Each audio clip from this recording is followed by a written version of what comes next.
there, I heard a voice tell me to get out the car.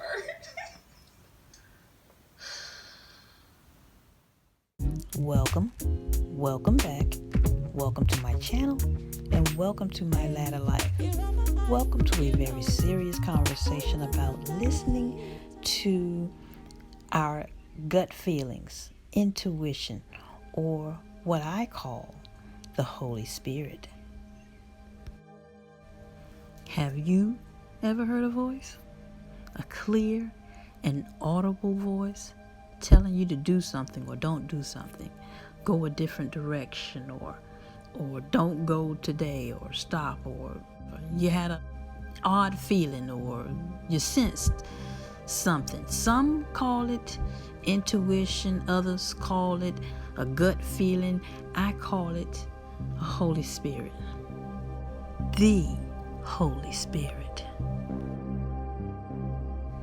There was a time I was in one of the big box stores and I was on the household goods aisle, standing in front of the cleaners and things, and that's when I heard it. You need a mop. And I said, I don't need a mop. And then I heard it again. You need a mop. And I said it again. I don't need a mop. Now, what I heard was a clear and audible voice. Then I began to think to myself, the last time I used that mop, it was just fine. So I don't need a mop. And so I didn't buy a mop. Fast forward to the day that I decided that it was time to mop the floor. I've got my hot soapy water.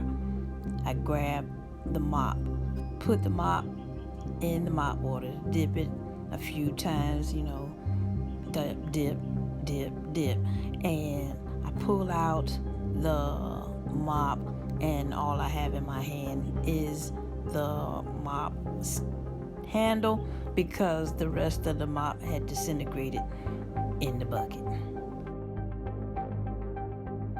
Why didn't I listen? I'm not alone in ignoring intuition, the Holy Spirit. I'm not alone. And so we're going to dive into this conversation and really try to get an understanding of why it is that we ignore intuition, and sometimes the consequences of ignoring our intuition or the Holy Spirit can be fateful or even fatal. Jessica Reed is a young lady who talks about the night she was aped gray by Charlemagne the God. Hindsight being 2020, I'm almost 100% positive, wishes that she had listened to the voice that she heard. If you want to see the entire video, you can see it at Unwind with Tasha K. I told her, I said, this guy wanted to take us out to lunch and just, chill and have fun. Do you want to go? And she was like, yeah, and so we went out with him. He picked us up that day from my house. He came to my door because my mom wouldn't let me leave without him coming upstairs. Came upstairs, and that's when I introduced him to my mother. And my mother, I think she took like his license plate number and all of those things. She said it was fine for me to go, and so we left. And it was me and my friend Shaniqua, and then I think he had maybe like 3 of his friends with him. But we went to like a Chinese buffet in Charleston, and it was just really like light, fun, like just friends hanging out. It was not a date by any means, you know what I'm saying? It was just a whole bunch of, friends just hanging out. Yeah, it was just a good time. We sat, we ate, and we talked and stuff like that, and it was just, a good time, just friends hanging out. I want to say maybe a couple of weeks after going out with him, he called me and he said that he was having a birthday party. And he said it was going to be at a beach house, and he wanted me to come.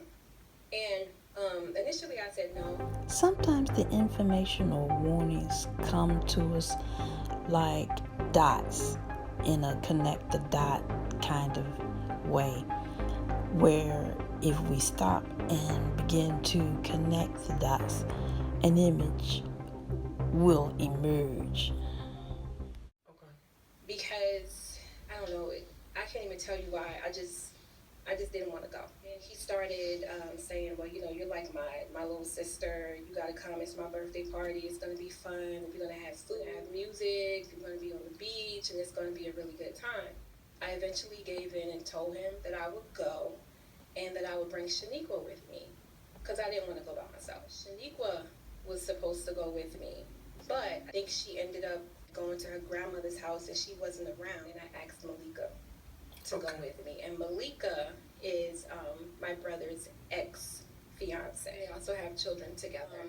I told my mom, I said, well, Shaniqua can't go, so Malika's going to go with me instead. She didn't want me to go alone either, and she said that was fine.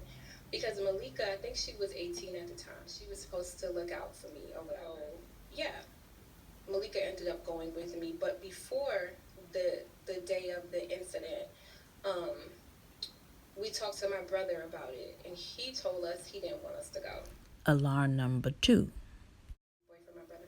Why did he say he didn't want y'all to go? He just didn't think it was a good idea for us to go. But, we ended up going anyway. So the day of the event, I remember getting dressed and then getting a phone call from him.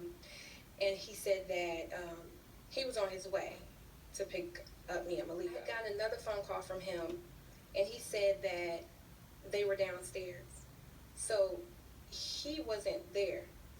He didn't come to pick me up. Yeah, it was, I want to say maybe about 5 guys.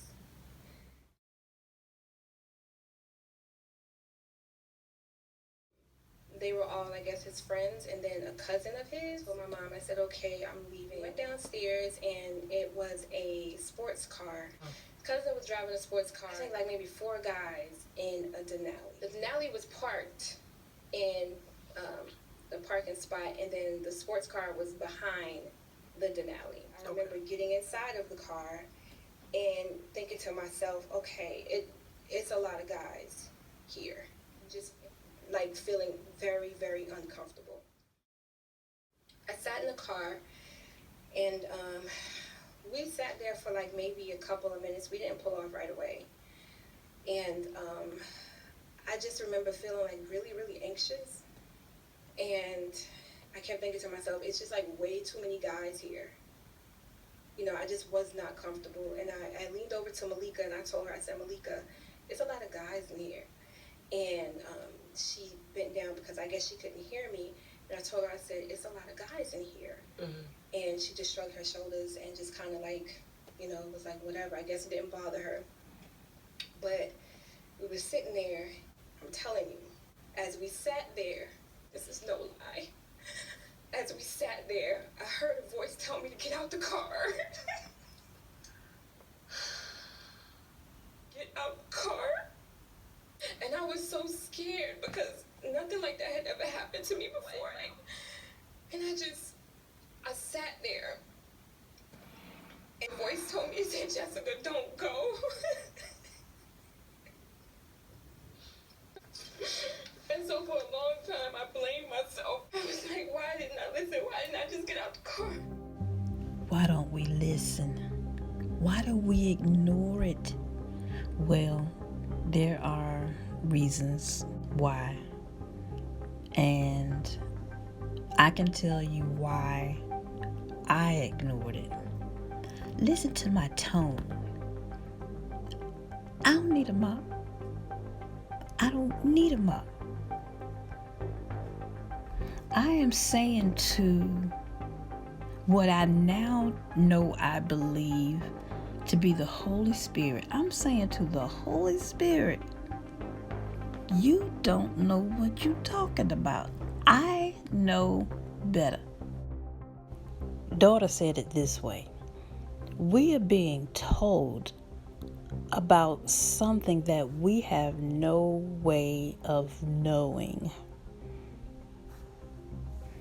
Because I was relying on reasonable, logical thinking, which was when I left the house, I had a mop that was working just fine. I dismissed what I had just heard. And I was so scared because nothing like that had ever happened to me before. She was afraid. She was hearing a voice that she had never heard. She was experiencing something she had never experienced before. Intuition and the gut feelings was working overtime. I can imagine her judgment was very cloudy, and it was difficult, impossible even, to make a decision or to respond in faith to what she had heard. Y'all, I've been working on this video for months. I've been waiting to add more to it because I thought there was more that needed to be said. But as I think about it, I think I'm going to end this video here with a strong warning. Please, I'm begging you, please, slow down. Listen. Trust that gut feeling. Trust the Holy Spirit. Be vulnerable enough to listen. And like Miss Walston used to say to her K3 class, obey right away.